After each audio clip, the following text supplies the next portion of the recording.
Hi everyone. As Jehovah's Witnesses, we were not really taught how to think. More often, I think we were taught how to parrot prepared answers. Think of our meetings. We studied publications of the Watchtower. We read from paragraph out loud, was read paragraph by paragraph. The questions were supplied. So we read the question, and then we answered from the paragraphs we just read. And there was very little comment made by participants outside of the Watchtower's own material. And that happened week after week, month after month, year after year. And that's why the Watchtower meetings were so boring. And that has been the complaint of many. Look at the contrast in someone like C.S. Lewis, who learned how to think and reason early in his life and became a great Christian apologist. I'm going to read you the profile that Victor Shepard did in his book on C.S. Lewis. So this book is called Great Cloud of Witnesses, and this is one of 25 that he gives little profiles of their life. C.S. Lewis lived from 1893 to 1963.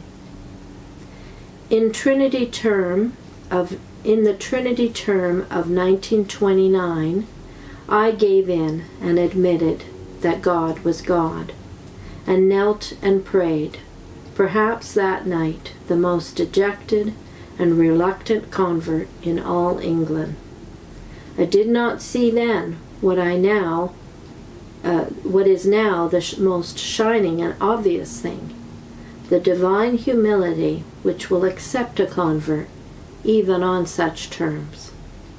So wrote Clive Staples Lewis on his conversion in his autobiography entitled Surprised by Joy. Dejected and reluctant was true only in the sense that Jack, as all of his friends called him, was now defeated, having held out against God for years. As persistently as Lewis had marshaled arguments for every kind to confirm him in his agnosticism, the hound of heaven had crept ever closer.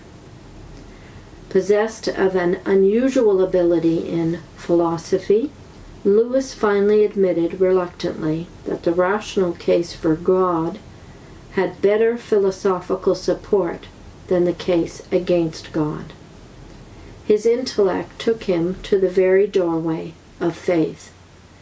Then he stepped ahead in the simple surrender and trust which also characterize the least sophisticated of God's children. Lewis was surprised by joy. The nagging, nameless longing that had haunted him for years, and that he had tried alternately to satisfy and to deny, now gave way to contentment.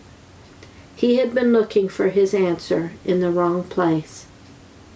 10 million copies of Lewis's books have now been sold. This was written in 1993. I'm sure it's much more now. Universities offer courses in his vision. Reading societies devoted to his works flourish. He is esteemed as an author of children's stories as well as adult fiction, a poet, an essayist whose mind probed the entire range of human experience, a critic of English literature, a radio broadcaster. Yet he is best known to Christians as a thinker who argued compellingly for the reality of God and the truth of the gospel. His all-time bestseller, Mere Christianity, now 50 years old, continues to excite readers with the sheer grandeur, truth, and practicality of the good news. Not surprisingly, his childhood was unusual. Books overflowed everywhere in his Belfast home. When little more than an infant, he read constantly in history, philosophy, and literature. His mother schooled him in French and Latin. A teacher soon added Greek. At age 16, he was sent to a school that prepared youth for university scholarships. Here, he was tutored 6 hours every day by an agnostic who insisted that the young student think. In the providence of God, it was this agnostic's integrity that bore fruit for the kingdom, for it was his training in reasoning that subsequently helped untold Christians obey the command to love God with their mind. Lewis interrupted his studies at Oxford to serve in World War I in France. There he began reading Christian thinkers whose influence never left him. Men such as George MacDonald, a Scottish poet and essayist, and G.K. Chesterton, a Roman Catholic. Concerning his reading of such men, Lewis later wrote, tongue-in-cheek, "A young man who wishes to remain a sound atheist cannot be too careful of his reading. There are traps everywhere. God is, if I may say it, very unscrupulous." While probing the world of literature, he saw that the literary figures whose intellectual rigor he most esteemed, the great English poets, Milton and Spenser, for instance, were believers. On the other hand, well-known literary figures whose work struck him as less substantial, Voltaire, H.G. Wells, George Bernard Shaw, were unbelievers. These latter seemed a little thin, what we boys call tinny. They were too simple. Zealous articulation of Christian truth was a rarity at Oxford, and an oddity as well. Lewis quickly became the butt of taunts and jibes. Yet no fair-minded academic could deny his intellectual power. The result was that Lewis's reputation as a scholar and teacher inside university circles and his readership outside swelled alike. A layman himself, Lewis was always concerned chiefly with expounding the historic Christian faith, that deposit, 1 Timothy 6:20, of the gospel that had endured the acids of contempt, the dilution of shallow clergy, and the distortion of heresy. Only the faith once for all delivered to the saints, Jude 3, would ever save. A bachelor for most of his life, the 58-year-old Lewis surprised many when he married Joy Davidman. She had been raised by secularized Jewish parents, had entered university when only 14, and then had found her hard-bitten Marxist atheism yielding to the gospel.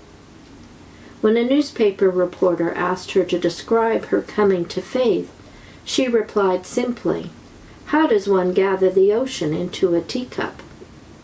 Her quick mind rendered her and Lewis soulmates.